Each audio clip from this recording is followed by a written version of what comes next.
I do have my note taker on the call as well, my fireflies.ai. I don't know what I would do without my AI note taker now that I've started using it. Highly recommend it for brokers, by the way. If you are meeting with clients and you don't want to get distracted, and having an AI note taker on your calls is just a brilliant way to recap what you guys were talking about. But let's get into everything Fintrac. I have 2 minutes after the hour. So welcome everyone. Thanks for joining me today. So today's session is all about the tools we have for Fintrac in Finmo and how we can help you stay compliant through the different ways. With that, let's go ahead and let's jump right into Finmo right away. So the first things I want to talk about for everyone is, for those that are team administrators, so you control your account, you're going to have the gear here. In the gear, you're going to go down to the compliance section, and you're going to see different sections that are in here now. So ID verification, maybe let Marc-Andre in. You're going to see the ID verification section, the PSA screening section, and the risk assessment. So this is where you're going to come in and you're going to enable these features for your team. Here we go. So again, team settings to enable the features for Fintrac. You're going to go to ID verification and you hit the slider. Now, if you do not have a credit card on file and you try to save it, it's going to let you know, hey, there's got to be a credit card on file to enable some of these features. So I'll go ahead and enable that one, save changes, and it'll let me know again, hey, we need a credit card on file for that. So risk assessment is free. It's enabled at the brokerage level, and it's also for free, so you don't have to pay for it. It's available on every deal. But let's go ahead and jump into a deal, and I'm going to show you what it looks like, and starting with ID verification. So let's say you have a brand new deal and you've made the decision that it's time to pull credit. So whatever the rules are from your brokerage, and they have said to you, this is when you need to verify ID. We want to see that you've done it at this point of the application. It's not the whole process, and I'm trying to sort of be a bit more calm about how we process this. We do a lot of things that are kind of part of the Fintrac process as well, concerning corporate borrowers and holding companies and gathering shareholders and all applicants on a deal. We kind of do a lot of this work already. And we do our due diligence of knowing what the funds are going to be used for, because the lenders want to know, because they got to follow Fintrac rules. So a lot of the stuff is above and, is on top of what we're doing compliance wise, but we're really used to it. As mortgage professionals, we're set up to kind of get this. This is part of our big picture, right? We are overseeing some really important data here for our clients. So let's talk about ID verification. I'm going to go into this deal for James and Ali. And the first thing you'll notice in Finmo when you come in is that beside each borrower, you'll see verified or not verified. This is for our third-party verification tool. If you want to verify a client, you simply click on verify. It's going to take you to the new section in everyone's application that you now have access to, which is the fraud and risk assessment page. In here, the very top section is our partner, Persona. Persona's been around for a long time. The Fintrac rules have been around since 2001, and ID verification has been a thing that lots of other people are used to. So there's lots of different versions, different companies that do the same job. The key thing is that the Fintrac rules state you either do it manually or use a third-party provider to get ID verification. Again, your brokerage would control and let you know when you have to do what. So to request ID verification in here, I would simply click on request ID verification. It's going to say, hey, is this the proper email? Yes. Well, request ID verification. And off it goes. So your client is immediately going to get an email. Please verify your identity. So your client would click on this, and it's a very similar email that they get from other stages of the Finmo app. And they click verify my ID. And when they do this, they're taken through to the Persona site. And this is where they begin the process of verifying their ID. And they click by beginning verifying. And this is where they're going to be asked to agree to the terms. And they're going to select the country they're from and then choose what type of ID that they're going to take a picture of. Government issued, so they choose driver's license. They take a picture of it, and then they take a selfie, and then Persona takes over. This will then, once it's finished, the client will let them know that they've finished the ID verification. You will get an email back from the system letting you know that the client has finished the ID verification process. And what you'll see in Finmo is that back on the application, if they're verified, this will switch to green and say verified.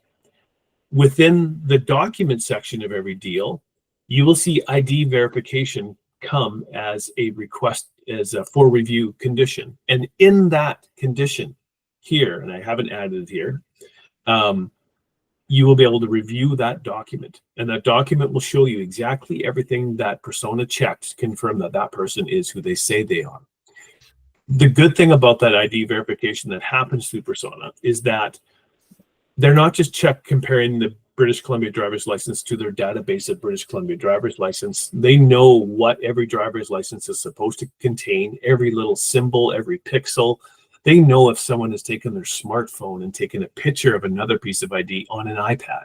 They can tell that difference. They can tell a change in color. They have lots of different things that can raise a flag if someone is giving you fake ID.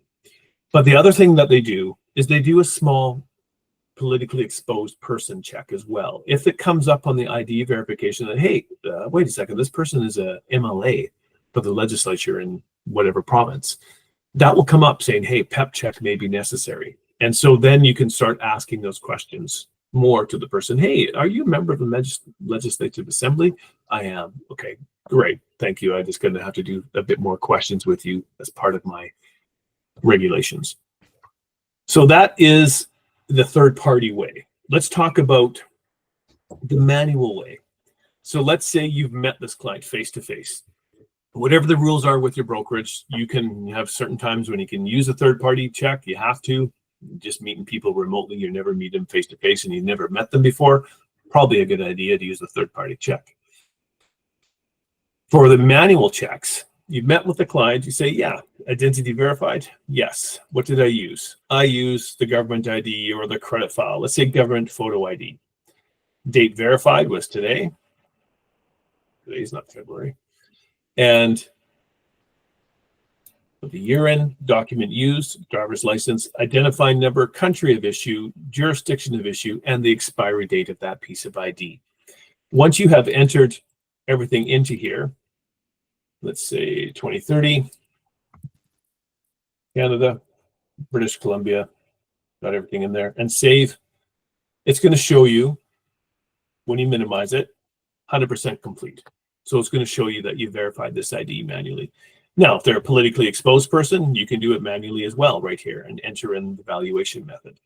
But any questions about the third-party ID check versus the manual ID check? I see a question in the chat. Yes. Yeah, so Daryl, good question. So Daryl asks, can this be set to trigger automatically, or do we have to manually request this step for every app? It's part of the process. Obviously, when a client is doing an application in Finmo and say they submit it back to you, you can ask them for the ID and it'll come in. But having the third party be automated, that's not something, actually the first time I've heard this be requested. So it's not something that happens. You do have to go in and take to review that ID and make sure that it meets the criteria, and you don't have to do whether you're doing it by third party or doing a manual ID check. That's a long way to say no, can't be turned on automatically. All right, so let's talk about the next thing. Sorry, Tyler, to answer your question. To confirm, it's up to the individual compliance team to allow or not allow manual ID verification. That's correct, Tyler. What's really important to note for everyone here, if you're not a brokerage owner or DI, you are reliant. The rules from Fintrac are for every mortgage brokerage, where they're sub-agents, sub-brokers, it's up to them to set the training schedule for Fintrac rules and what their expectations are. It's up to them to have that policy and procedure manual that lets you know, when do I have to use the third-party ID check? Do I ever have to use the third-party ID check? And and what are the procedures for PEP screening? So that your brokerage has to have by Friday a policy manual that outlines the rules regarding Fintrac and regarding when you do a third-party check, when it's okay to do manual, all that sort of stuff. So, yeah, check with your brokerage owner and put them in contact with me, and I can guide them if they don't have everything in place yet, because it's coming up quick. Now, what's really important to note, again, I kind of want to come back to the as calming of a hand as we can be with regards to these new rules coming in. I have my partner for the brokerage that I'm licensed with. She actually had the opportunity to meet directly with the CEO of Fintrac 2 weeks ago. And there was a couple other people from Fintrac and another person from MPC. Fintrac said, we're not out to get anybody. Plain and simple. We want these tools and rules to be put into place for mortgage professionals so they can start recording and keeping track of this. It's all about the security of our financial system. They said, so we might tweak some rules for mortgage brokers based on the feedback we start to get after October 11th. But the biggest thing that they want to make an effort of letting everybody know is that we're not out to get anybody and try to get some fines happening. We're out to have these processes start be putting into place and work through them. So with that, at Lendesk and at Finmo, we're listening to your feedback. We're recording it. We're listening to the rules that Fintrac is coming down. We're closely monitoring those, and we are adjusting. So the first thing you see here on Finmo for the tools that are available for Fintrac, this is the first instance. They will be slightly adjusted. There will be some more automation to connect it through to your compliance section, things like that. Things like the application, for instance. When you do a new application, and let's say it's a refinance, so let's go to a deal that's a refinance. There it is. You're going to see in the refinance questions now, there's intended use of funds. So that's, I mean, we're used to that, right? When someone's doing a refinance, we have to tell the underwriter what they're using the funds for. This just records it here now for us, and that's part of Fintrac. So you're going to start to see some slight changes to the application as this proceeds and progresses with everything. So let's jump back to the fraud and risk assessment page. So you will see, I haven't requested this yet, so let's go ahead and just request it for XLE here. If you need to resend it, you can send a reminder to the client and they can go back in and do that third-party ID check. For the PEP, sanctions and adverse media, this is a big one and this is totally new to us. If you're working with someone that is politically exposed, you have to record it. You have to say that this person is who they are, what they do, and record that information. If you just want to have it done by the third party and have it all taken care of, this is what you can do. So I haven't enabled this yet, so I'd have to enable it, and then I can do a PEP screening. Your client will get an email asking them to verify their birth date and name and everything, and then that's it. And then the PEP screening happens behind the scenes, and you will get a report brought into the system to let you know, is this person politically exposed? Does this person have any adverse media? Is there stuff out there in the world that they have done that's going to unduly influence this application and could be a red flag to money laundering or anything like that? So that's what this is about, the PEP sanctions and adverse media. It's making sure that you're recording any sort of relationships that happen. Now that's the third party way, works really well. Here's the client verification. Of course, if you're going to do it manually, you can do it this way. But for the politically exposed person check, what I always suggest to people is that we have the fraud and AML risk factor assessment document in here. This was done in direct accordance with the Fintrac rules in partnership with the AML shop. AML shop has been around for a very long time. Like I mentioned, Fintrac rules have been around since 2001. This questionnaire, when you go through it as a broker and answer everything and go through it, you're going to automatically know, okay, you know what, I've got to do a PEP screening on this person. They are politically exposed, or there are some flags. This is just a great way for you to go through, answer the questions, yes or no. It will record it and show you the percentage complete when you minimize it, 0% complete. But once this is done, you'll be able to kind of know, hey, do I need to take this a step further? And maybe it's going to be simply, yeah, this person is an MLA. They are, let's say they are affiliated. Yes. What's the relationship? Well, the borrower is a politically exposed person. What's their role? MLA, Saskatchewan, and allocation of, investments in RSPs, Canada, whatever you want to put in there, right? Hopefully you spell Canada right. There we go. Evaluation method.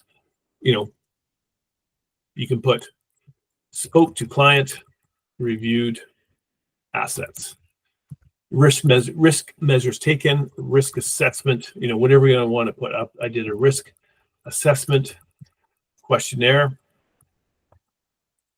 There we go. And whatever else you did to do that. So the whole point of doing this is, like Fintrac said, it's to keep a record that you knew this person was politically exposed and you took the necessary steps to see if there's any undue influence on this person, if there's any risk factors to them doing this mortgage, were there a bunch of really large deposits in their, checking account that were unaccounted for, that they weren't willing to provide a source of funds for. We kind of already do this and our flags get raised. This is just about giving us a section in each application to be able to record these risk factors. All right, so, and now I'm going to quickly look at some questions to confirm. It's up to the individual compliance. Yes, that one. If they send Peter asked, if they send a photo of their ID and we have never met them, will our credit report cross-reference to confirm it is them? No, Peter, it will not do it, but you can do it. And that's where, if we go to the identity verified, we choose yes, we can do the dual source. So this is where I can say, hey, today's date, October 8th, this year, document used, I'll put DL plus credit report, name of first, we'll call it, Equifax, and name of second, driver's license, and then I'll put the document numbers, by a slash or a dash, whatever it is, and that saved the changes. And so essentially what you're going to be doing in that case is you're going to be looking at like we do, right? You look at the credit report and, oh, there's their name. It's not a mismatch on the address. No, that's them. Oh, there's an also known as on there. Oh, wait a second here. I got to do an ID verification. I mean, every once in a while you notice, I know when I was brokering full time, I'd get a credit report back from somebody and I look at it and go, they didn't disclose those debts. What's going on? And because they hadn't given me their social insurance number, it pulled up somebody else's bureau. And so at that point, you get their social insurance number, and then you can do the ID verification, make sure you have who you say you have in there. I hope that helps. Tracy, yep. Thanks for jumping on. Thank you. Oh, you're welcome, Peter.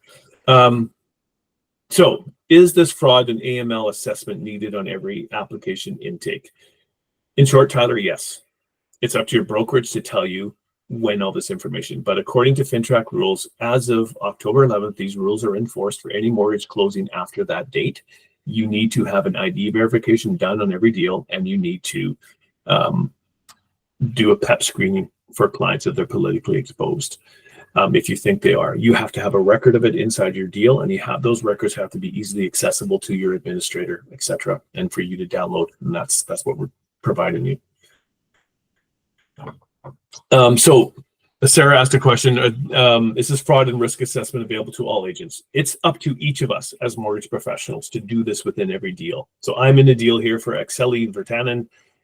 We have the tools within every application. There is the fraud and risk assessment page for you to go through and take the necessary steps to verify ID, take the necessary steps to know if they're a politically exposed person.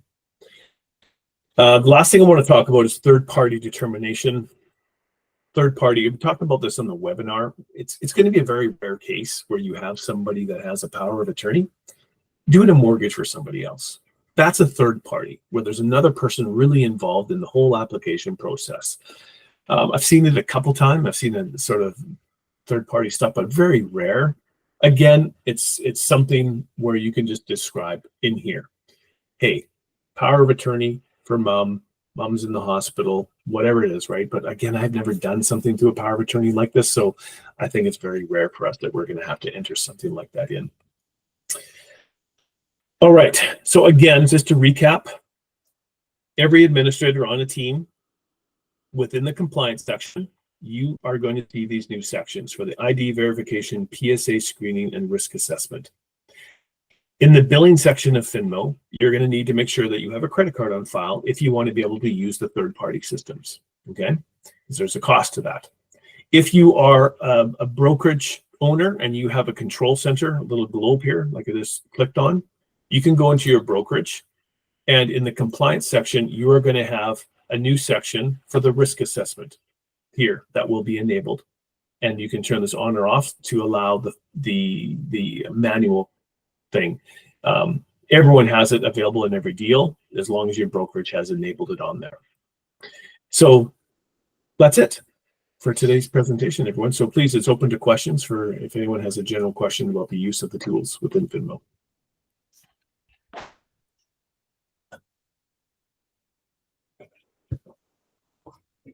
Yeah, Tracy, thanks. Credit card entry is at the team level in the billing section.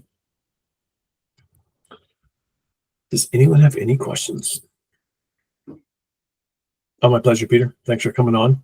Yeah, so I'm doing these every day, everyone. So if you have a question, or you say, hey, you know what, you got to jump on this training with Joe about Fintrac tools, I'm going to put the Fintrac booking link into the chat. We've added another week to the training, so we're doing this every day for 3 weeks to make sure everyone's comfortable and they can get their questions answered. Or if you know of someone that hasn't done the training yet, they need to fire on that link and they can join us, and we'll walk through the tools and how to use them in Finmo and try to answer some questions that everyone has. So thank you everyone for joining me. I'll send a copy of the, if you want a copy of it, you can go ahead and email me, and I'll send you a copy of the recording of the session. I'll put my email in the chat. Perfect. Okay. Thanks, Joe. Have a good day. Thanks, everybody. Thanks,